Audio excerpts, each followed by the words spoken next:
귀, 손, 발이라는 제목으로 하나님 말씀 전하겠습니다. 어떤 사람이 퇴근을 앞두고 집에 가기 전에 사무실에서 이렇게 곰곰이 생각을 해봤다는 거죠.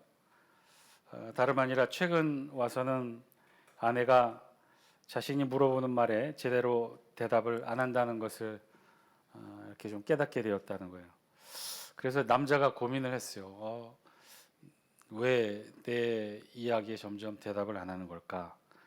그래서 의사와 상담을 하게 됐는데 아내의 귀가 점점 나빠지는 것은 아닌지 의사가 의심스럽다며 아내의 청력을 어느 정도 진단한 후에 처방할 수 있다는 거예요. 그래서 집에 돌아가면 아내가 어느 정도 거리에서부터 못 알아듣는지 청력 테스트를 아내 모르게 조심스럽게 해보라는 거죠. 그래서 그날 저녁 이 남자가 집에 갔어요. 아내가 부엌에서 이렇게 저녁 준비하는 것을 보면서 이 남자는 현관문에서부터 아내를 테스트하기로 했습니다. 현관문에서 남편이 아내에게 이렇게 물었어요. 여보, 오늘 저녁 뭐야? 그랬더니 아내가 아무 말도 안 하는 거예요.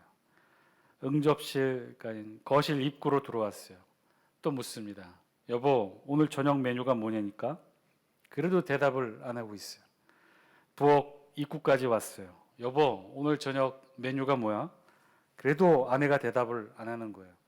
남편이 속으로 생각하기에 야, 도대체 여기서도 안 들린단 말인가?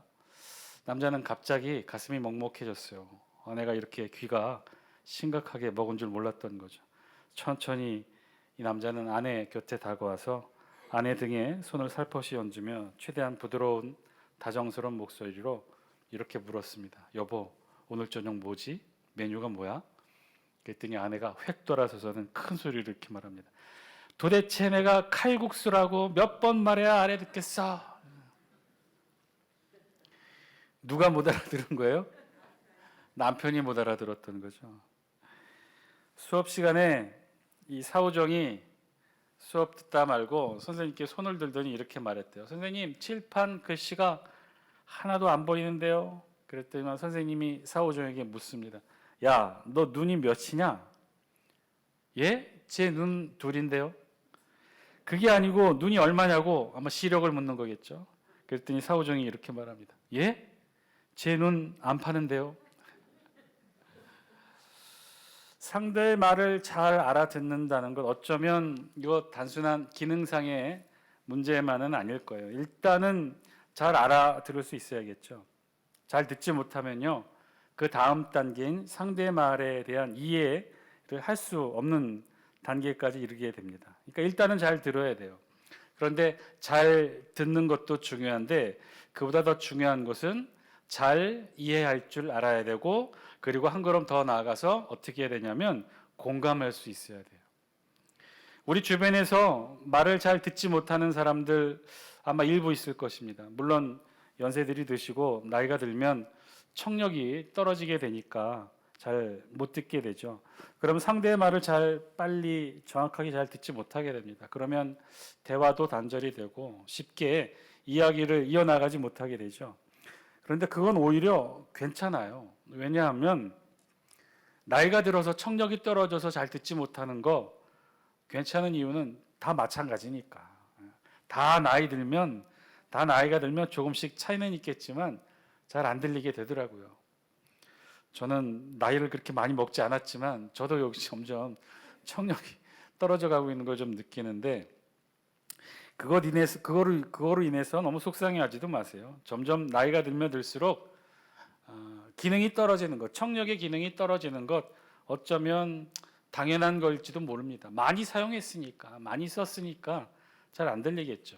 또 다른 의미로도 그것은 충분히 우리가 이해할 수 있는 게 점점 나이가 들수록 세상의 소리는 작게 들리고, 그렇게 세상의 소리가 작아진 만큼 우리 더 크게 듣는 소리 있죠. 영으로 듣는 소리, 마음으로 듣는 소리, 하늘의 소리는 더 크게 들을 수 있으니까 거기에 위안을 삼으면서 청력에 대한 아쉬움은 우리 이해할 수 있어요. 근데 문제는요, 그런 기능상의 청력의 문제가 아니라 다른 데 있어요. 잘 들리면 뭐합니까? 잘 이해하지 못하는데, 잘 이해하지 못해서 대화의 단절이 일어나게 되는데, 그리고 또 잘 이해한다고 해도 그 다음 단계인 공감하지 못하면 이 또한 참 큰 문제예요. 청력의 문제나 이해력의 문제는요, 어떻게 보면 다르게 생각할 수 있는 것이 나이를 먹어감에 따라 늘어나기도 하고 나이를 먹어감에 따라 줄어들기도 해요. 어릴 때보다는 나이가 들고 철이 들으면 이해력이 또 높아지지 않습니까? 물론 나이가 더 들면 이해력은 높아지나 청력이 떨어져서 괴로울 수도 있겠지만 어쨌든 청력의 문제나 이해력의 문제는요, 시간에 따라 어쩔 수 없이 우리 모두에게 똑같이 일어나는 그런 상수의 문제예요. 똑같다는 거예요. 모든 사람들이 다 정도의 차이는 있겠지만 나이 들면 이해력은 깊어지나 청력이 떨어지는 거예요. 젊으면 젊을수록 청력은 좋아지나 이해력이 없을 수 있단 말이에요. 이건 나이 들고 나이 어림에 따라 누구나 다 똑같은 문제예요. 그러나 공감의 문제는 전혀 다르다는 거죠. 공감은요, 잘 듣고 잘 이해하고 그리고 한 걸음 더 나아가서 어떻게 하는 게 공감이에요? 상대의 마음과 감정에 함께 일치하는 울림을 나도 느낄 수 있는 것. 상대가 즐거운 얘기, 기쁜 이야기를 했으면 어떻게 해야 돼요? 나도 그 이야기를 들은 나도 상대처럼 같이 함께 기뻐해 주는 거죠. 상대가 슬픈 이야기를 하고 가슴 아픈 이야기를 했다면 어떻게 하는 거예요? 나도 상대처럼 함께 슬퍼해 줄 수 있는 것. 이게 공감인 거죠. 아이고, 아니 목사님, 이 세상에 그렇게 안 하는 사람도 있습니까? 누구나 다 기쁜 이야기 들으면 함께 기뻐하고 슬픈 이야기 들으면 함께 슬퍼하는 것 당연한 것 아닌가요? 예, 맞아요. 어쩌면 이 두 가지 감정선의 구분으로만 본다면 이 세상의 대부분의 사람들은 아마 다 공감 능력이 있다고 말할 수도 있을 거예요. 그런데요, 인간의 이 감정이라는 것이 꼭 이렇게 두 개의 대표적인 감정만 있는 게 아니죠. 또 각자가 가지고 있는 감정선이 사실상 서로 다 다르기 때문에 문제가 와요. 예를 들면 어떤 사람은 정말 기쁘고 좋아서 어쩔 줄 모르며 막 흥분된 상태로 이야기를 하는데 상대는요, 그 이야기를 들은 상대는 그 정도는 아니라고 생각하는 거예요. 그 정도 가지고 이렇게 기뻐한다고? 야, 너 너무 오버하는 거 아니야? 이렇게 여길 수도 있다는 거예요. 슬픈 이야기도 마찬가지예요. 슬퍼서 눈물 흘리며 감정에 절절 호소하며 상대가 이야기하는데 듣고 있는 나는 다른 느낌이 드는 거죠. 야, 이 세상에 그 정도 아픔 없는 사람이 어디 있어? 그냥 잘 참고 견디다 보면 다 잊혀지게 돼. 나 봐, 나는 너보다 더한 삶을 걸어왔어. 이러면 대화가 안 되는 것이고 공감할 수 없는 거예요. 다 다르죠. 그 다름의 격차가 이것보다 훨씬 더 크다면 그때는요, 상대를 이해할 수조차 없는 그런 벽이 생기게 돼요. 그러면 공감은커녕 이해조차 못하게 되는 불신의 장벽이 생기게 되죠. 그래서 의외로 우리 주변에 보면요, 이런 개인차에 따른 공감하지 못하는 대화의 장벽들이 의외로 많이 존재합니다. 공감 능력이 떨어져서 나타나는 거창한 이야기로 이야기하는 사회적 범죄자의 모습들, 사이코패스가 어떻고 소시오패스가 어떻고 어렵고 무섭게 표현하는 것도 있지만 그렇게까지 가지 않더라도요, 우리 주변에 가만히 보면요, 모두 다 그렇게 공감하지 못하는 경우가 의외로 많이 존재해요. 그 정도가 심한 사람들도 많이 있어요.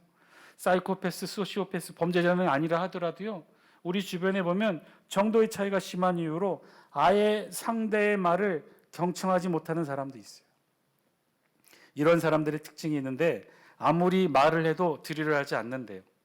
타인의 아픔에 대해서 어떤 때는 전혀 공감하지 못하는 이들도 있어요. 왜냐하면 이들이 사이코패스, 소시오패스 어떤 범죄자의 DNA를 가지고 있어서가 아니라 자기 생각이 정답이라고 생각한다면 절대로 상대의 답을 듣거나 인정해 줄 수 없다는 거예요. 왜요? 내 안에 정답이 있는데 상대의 말은 그 정답의, 내 안에 있는 정답의 기준에 의하면 다 오답인 거죠. 다 틀린 답이에요. 그러니 들을 수도 이해할 수도 공감은 더더군다나 할 수 없는 것이죠. 아니, 내가 볼 때 이 정도는 아무것도 아닌데, 누구나 다 겪는 일인데, 나는 수도 없이 겪어서 다 경험했던 일인데 뭘 이제 와서 이 정도 일을 가지고 그렇게 난리치고 아프다고 하고 괴롭다고 하고 울고불고, 와, 도무지 나는 저런 멘탈 도무지 이해할 수 없어. 아예 듣지 못하는 거예요. 이해조차 못하는 거죠. 그렇게 자신의 답에 대한 과도한 확신을 가지고 있는 경우 그 사람은요, 사실 그 누구의 이야기도 잘 경청하고 공감할 수 없게 된다는 거예요. 아니, 하고 싶어도 하지 못하는 거죠. 자신에 대한 과도한 확신. 나는 정답을 이미 가지고 있어. 그러니 내 생각, 내 판단, 내 경험이 옳아. 그러면 그렇게 생각한다면 우리는요 더 이상 다른 사람의 이야기를 들을 수 없게 돼요.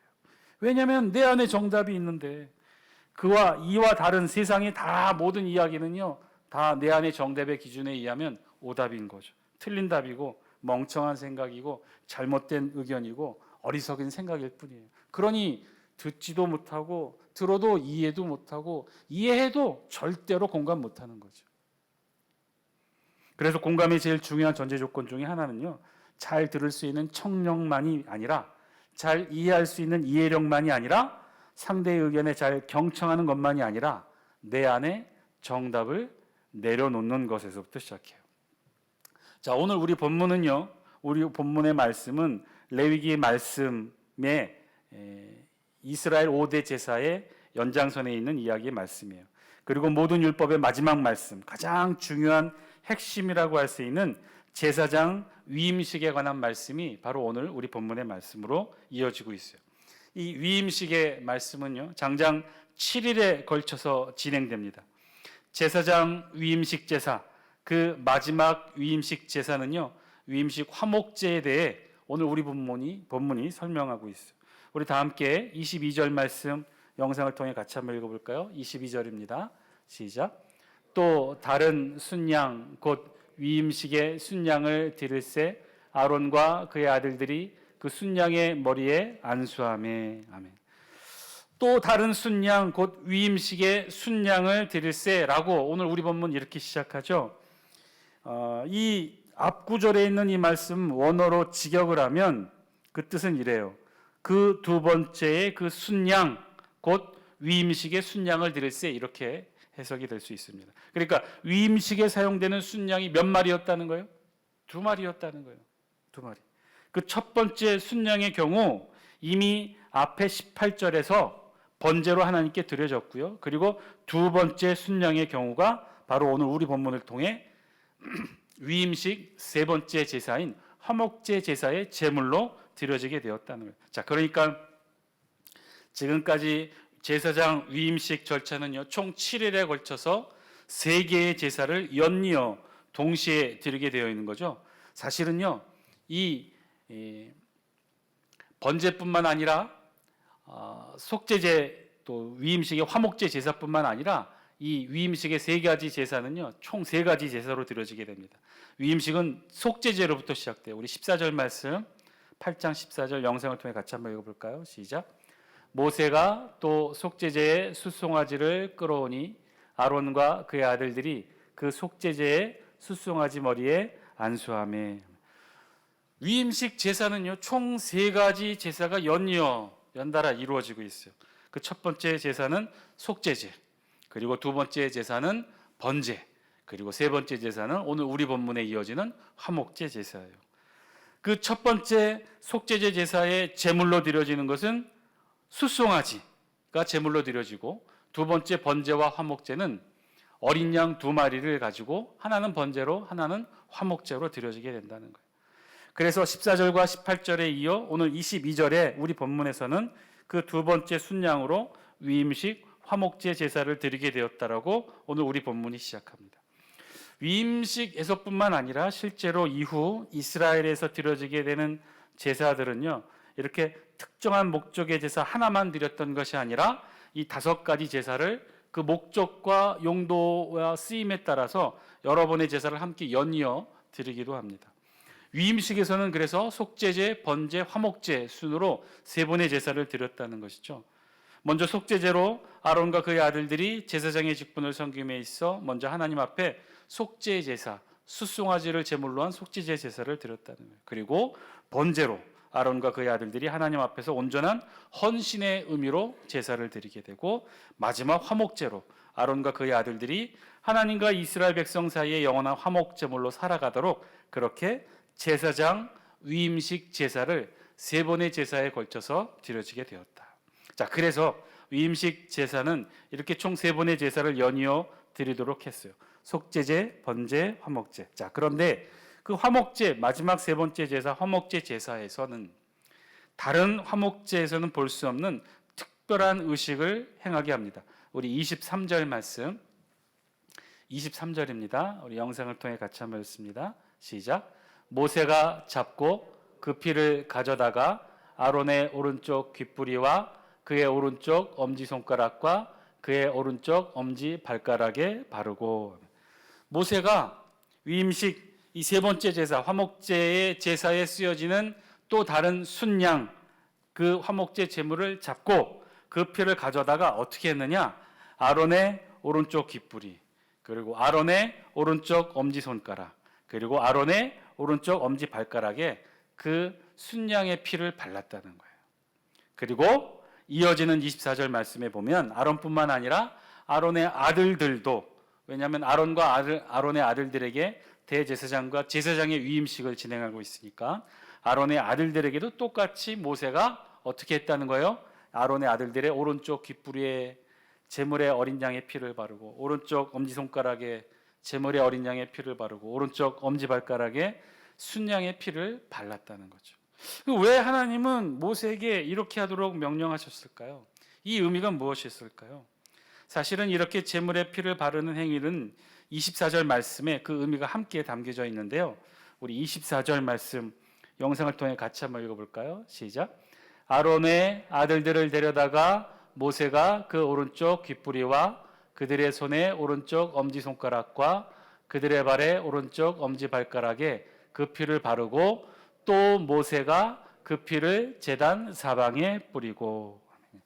원래는 모든 제사에 제물로 바쳐지는 그 제물의 피를 이 제단 사방에 뿌리게 되어 있어요. 제단에 뿌리게 되어 있어요. 사실은 이 행위만 하죠. 제물의 피를 제단에 뿌리는 거예요. 이 제단은, 여기서 말하는 제단은 하나님께 태워드리는 번제단을 의미해요. 그러니까 제물의 기름은 하나님께 번제단 위에 올려서 온전히 태워 하나님께 향기로운 제물로 올려드리고, 그리고 그 제물의 피는 번제단 사방에 뿌려서 이 또한 역시 하나님께 드리는 거예요. 제물의 피를 번제단에 뿌린다는 의미는 그 제물을 온전히 성별하고 구별하여 하나님 앞에 바친다는 그런 의미죠.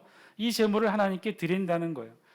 생명이 피 속에 있기 때문에 그 제물의 피를 제단에 뿌리는 것은 그 제물 모두를 하나님께 온전히 바친다는 그런 의미의 행위였던 거예요. 그러니까 지금 하나님은 모세를 통해 아론과 그 아들들에게도 이와 똑같은 의미의 행위를 하도록 명령하신 거죠. 어떻게 해요? 아론과 그 아들들을 하나님께 거룩히 성별하여 바치도록 그 신체의 부위의 특정 부위에 제물의 피를 바르도록 했던 거예요. 마치 제물의 피를 제단에 뿌리도록 한 것과 똑같이 지금 아론과 그의 아들들, 대제사장과 제사장의 위임식에 세워지게 되는 아론과 그 아들들의 그 신체 부위에 피를 바르게 함으로써 이들을 온전히 하나님께 바치도록 했던 거죠. 여러분, 오른쪽 귓부리와 오른쪽 엄지손가락과 오른쪽 엄지발가락, 여기에 이 제물의 피를 바르도록 했는데, 여기에 언급된 부위는요, 각 신체의 끝부분에 해당이 돼요. 이곳에 제물의 피를 바르는 것은 그래서 어떤 의미냐면 신체의 끝부분에 이 바르는 의미이기 때문에 신체 전체를 상징하기도 합니다. 그러니까 아론과 그의 아들들을 완전히 성별하여 하나님께 드리도록 하라는 의미로 이 행위를 하도록 하나님께서 명령하신 거죠. 자, 그런데 그 어디를 드리느냐? 귓부리. 하나님께 온전히 바쳐지는데 어떻게 바쳐지느냐? 이 귓부리를 하나님 앞에 바치도록 그렇게 아론과 아론의 아들들에게 귓부리에 제물의 피를 바르게 했어요. 이 의미는 어떤 의미냐? 여호와 하나님의 가르침을 받는 일에 온전히 헌신되도록 드려지게 하겠다는 의미예요. 하나님의 말씀을 잘 듣고 귀담아 듣고 경청하라는 의미로 이 귓부리에 제물의 피를 바르도록 했다는 거예요. 그리고 엄지손가락과 엄지발가락에 발랐던 의미는 뭐예요? 각각 손과 발을 상징하죠. 하나님께 온전히 바쳐지는데 어떻게 바쳐지느냐? 여호와의 하나님의 가르침을 잘 받고 그 받은 가르침을 어떻게 하라는 거예요? 손과 발을 통해 실천하라는 거예요.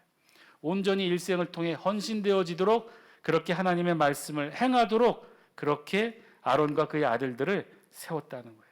그러니까 아론과 그 아들들의 귀, 손, 발에 뿌려진 제물의 피의 의미는 하나님의 말씀을 잘 듣고 그 하나님의 말씀을 잘 수행하라는 그런 상징의 의미였던 것이죠.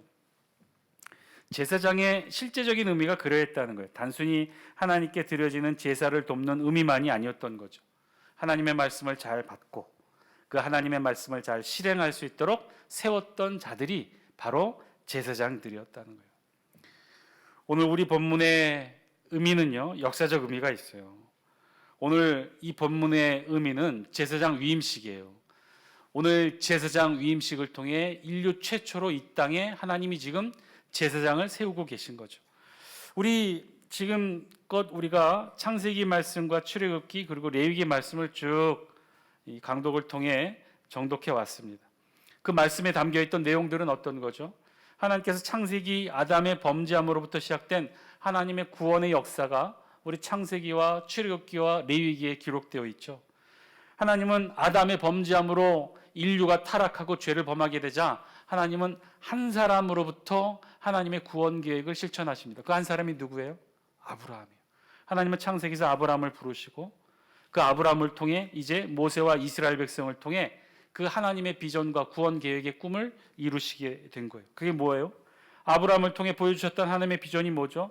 아브라함의 후손을 하늘의 별과 같이 바다의 모래와 같이 많은 아브라함의 자손을 통해 하나님은 무엇을 이루기를 원하셨던 거예요?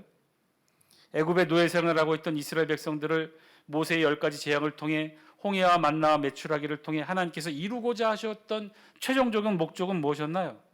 출애굽 다음에 가나안을 이들에게 주시기 위함이었을까요?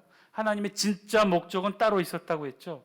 노예의 압제를 당하고 있던 이스라엘 백성들을 구원해서 가나안 땅만을 주시려고 한 것이 절대로 하나님의 목표, 비전, 계획이 아니었다는 거예요. 왜냐하면 그랬다면 출애굽 코스부터 달라져야 했다고 그랬었죠. 10하루길이면 애굽에서부터 해변길을 거쳐 왕의 대를 통해 애굽에서 가나안 땅으로 바로 갈 수 있었어요. 그런데 하나님은 그렇게 이스라엘을 인도하지 않으셨죠. 정반대로 시나이반도 남단 시내산으로 이스라엘 백성들을 인도하셔요. 그리고 시내산에서 하나님은 이스라엘 백성들에게 무엇을 하셨어요? 무엇을 주셨어요? 십계명으로 상징되는 하나님의 말씀, 율법의 말씀을 주셨잖아요.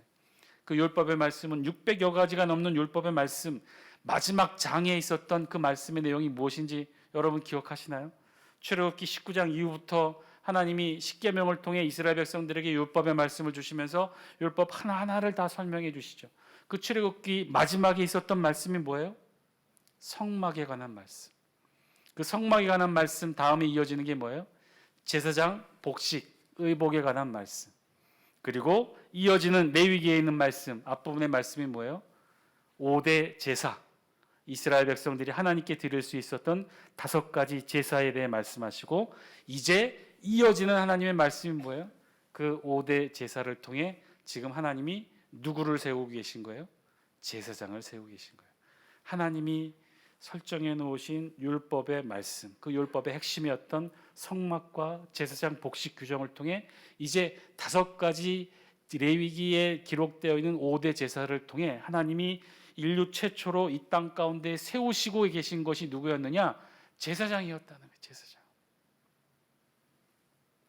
사랑하는 장숙회 성도 여러분, 오늘 말씀을 통해 저와 여러분들에게 주신 하나님의 음성 마음에 새겨 듣게 되기를 주의 이름으로 간절히 축원드립니다.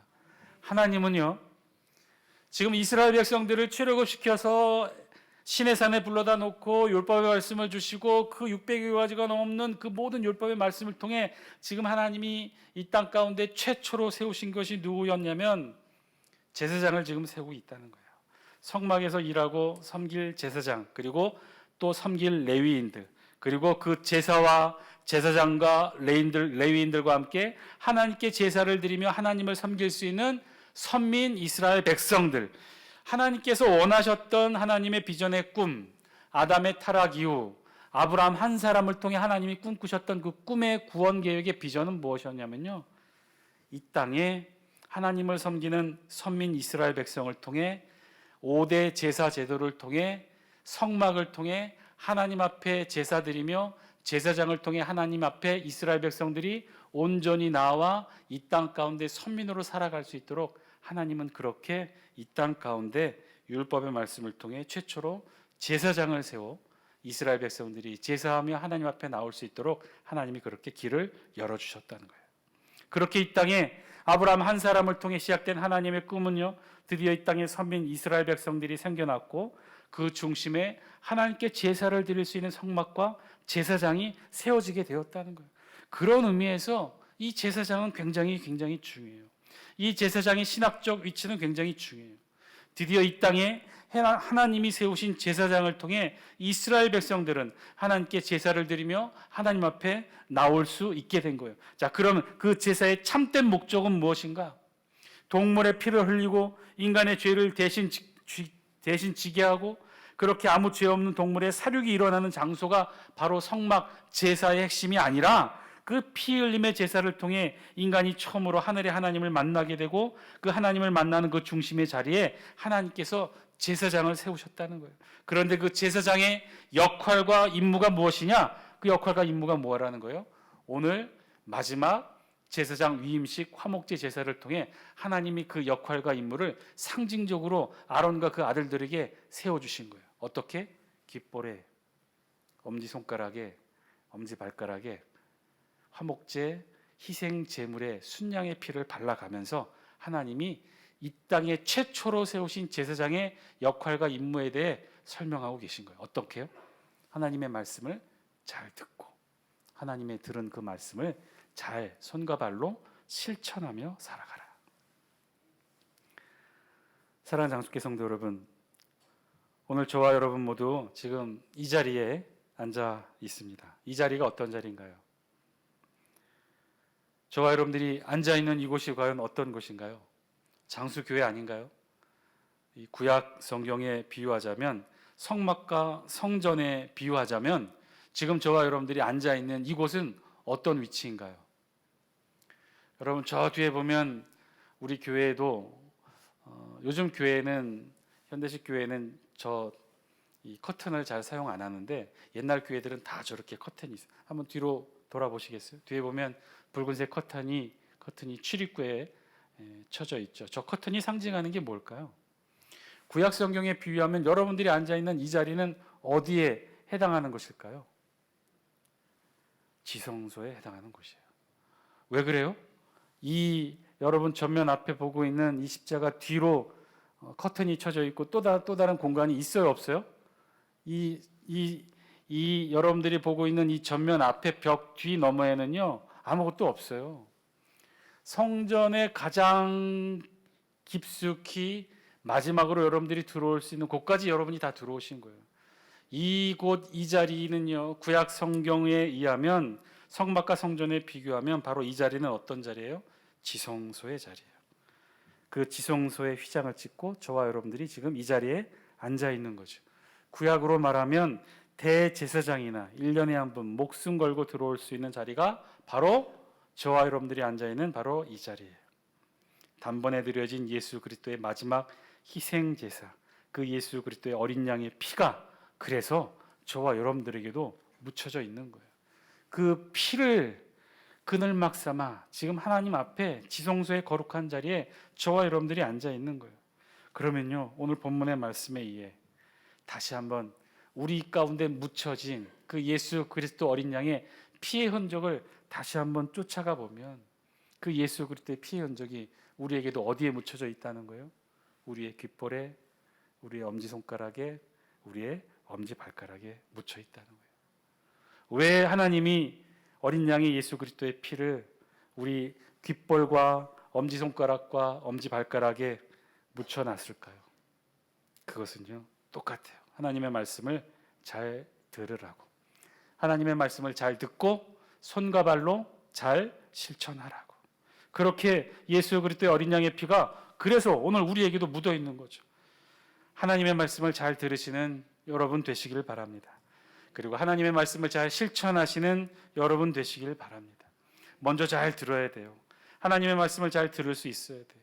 잘 들을 수 있어야 한다는 것은 마찬가지로 중요한 지점이 있어요. 어떻게 하면 우리가 하나님의 말씀을 잘 들을 수 있을까요? 청력이 좋아야 하는 것도 아니에요. 이해력이 좋아야 하는 것만도 아니에요. 청력이 좋고 이해력이 좋으면 뭐합니까? 내 안에 이미 정답이 있는데 다른 말씀들이 어떻게 들어오겠어요? 내 안에 이미 아주 오래전부터 쌓아온 하나님의 말씀들로 가득 차 있는데 어떻게 새로운 말씀이 내 안에 들어올 수 있겠습니까? 여러분, 하나님의 말씀을 듣고 배우고 알아가는 신앙의 삶을 한번 돌이켜 보세요. 요즘도 예전처럼 그렇게 하나님의 말씀을 알아가는 새로운 기쁨과 즐거움이 넘쳐나고 있나요? 예전에 하나님의 말씀 여러분들이 받을 때 어떻게 받으셨어요? 밑줄 쳐 가면서 감격하고 감동하고 눈물을 흘리면서 그렇게 하나님의 말씀 온몸의 전율로 느끼며 그렇게 감동으로 하나님의 말씀 받지 않았던가요? 근데 지금 여러분들의 모습은 어떤가요? 여러분들에게도 그와 같은 감동으로 하나님의 말씀을 지금 받고 계신가요? 여러분, 지금도 그렇게 하나님의 말씀이 우리 안에 감동으로 들려지던가요? 이것도 마찬가지예요. 내 안에 정답이 있으면요, 절대로 새로운 답을 받을 수 없는 것처럼 내 안에 말씀이 쌓여 있는데 어떻게 새로운 말씀이 들어올 수 있겠어요? 신앙의 경력이 오래되면 오래될수록 우리 안에 넘쳐나는 건요, 말씀들로 넘쳐나지 않습니까? 온갖 말씀들이 다 들어와 있죠. 이제 웬만한 구약과 신약의 말씀들은요, 한두 번 설교 들은 것이 아니죠. 여기서도 듣고 저기서도 듣고 방송에서도 듣고 기도원 가서도 듣고 유튜브로도 듣고 내 안에 쌓이는 수많은 말씀들. 그런데요, 그 말씀들은요, 들으라고만 주시는 말씀이 아니죠. 들은 말씀은 어떻게 해야 돼요? 실천하는 거예요. 말씀대로 행하는 거예요. 우리의 손과 발을 통해 하나님의 말씀이 우리 가운데 펼쳐져 나가야 되는 거예요. 그래야 말씀을 듣고 행하면은요, 그 살아있는 말씀이 내 안에서 들어와서 우리의 손과 발을 통해 분출되어 나가는 과정인 거죠. 그래야 돼요. 그렇게 자꾸 말씀대로 행하는 삶, 말씀대로 실천하는 삶을 살아야 우리 안에 말씀이 순환을 이루게 된다는 거예요. 그래야 새로운 말씀도 받고 감격할 수 있는 신앙의 여유가, 우리의 영혼의 여유가 있는 거죠. 예전에 들었던 말씀 붙잡고 이 말씀이 진리고 이 말씀이 정답이고, 그럼 계속해서 새로운 말씀 비교하게 되고 내 안에 정답의 말씀에 움츠러들게 되는 거예요. 그러면 아무리 좋은 말씀이 들려줘도 들려지지 않는 거예요. 내 안의 말씀과 비교하여 판단하게 되는 거죠. 예전에 들었던 말씀이고 예전에 들었던 음성이고, 근데 들으면 뭐예요? 실천하지 않고 내 안에 쌓여 있으면요, 그 말씀들이, 그 은혜의 말씀들이, 하늘의 놀라운 은혜의 가치들이 내 안에 들어와 정체되지 않을까요? 이 세상이 그 어떤 것이든지 정체되면요, 썩게 마련이에요. 옛날의 기억으로 간직했던 그 말씀들, 실천하지 않고 행하지 아니하면 내 안에 고여있는 냄새나는 말씀에 불과할 뿐이에요. 사랑하는 장수교 성도 여러분, 하나님의 말씀은 잘 듣고 잘 실천하는 줄 믿습니다. 우리 안에 들었던 말씀 잘 듣고 실천하며 말씀의 순환이 이루어지는 복된 삶 살아가시는 저와 여러분 다 되시기를 주의 이름으로 간절히 축원드립니다. 오늘 다 함께 이 기도 제목을 놓고 함께 기도하기를 바랍니다. 우리 눈 감고 마음속에 이렇게 손 한번 올려볼까요? 우리 수많은 말씀들 많이 들어왔죠. 손 한번 이렇게 얹고 내 안에 들려진 많은 말씀들, 어떤 말씀을 들어왔는지 한번 돌이켜보세요. 어떤 말씀들이 우리를 감동시켰나요? 어떤 말씀들이 우리를 흥분시켰나요? 어떤 하나님의 음성과 말씀들이 우리를 감동시키며 우리를 지금 이 자리까지 오게 했나요? 이제는 그 말씀들이 내 안에서 아직도 계속해서 울림으로 남아있고 그 말씀들이 계속해서 우리를 주장하고 있습니까? 아니면 옛날 아련한 기억 속에 잠겨있는 말씀들인가요? 그 말씀들을 계속해서 붙들고 행하지 않고 우리 안에 고여있으면 새로운 말씀 들을 수 없어요. 새로운 말씀이 우리 안에 들어올 수 없어요. 우리 안에 있는 이 말씀들, 이제는 실천으로 이 세상 가운데 뿌려내고 많은 믿지 않는 자들에게 전하고 새로운 말씀들로 우리 안에 새롭게 채워지는 놀라운 하늘의 은혜와 역사가 있게 하여 주옵소서. 우리 다 함께 이 기도 제목 놓고 함께 기도하길 원합니다. 아버지 하나님, 우리 안에 새로운 말씀들이 채워지게 하여 주옵소서. 오늘도 새롭게 감동하게 하여 주시고 새롭게 기쁨으로 즐겁게 하여 주옵소서. 하나님의 말씀으로 새롭게 은혜 받고 새롭게 감동하는 우리의 은혜의 삶이 계속해서 이어지게 하여 주옵소서.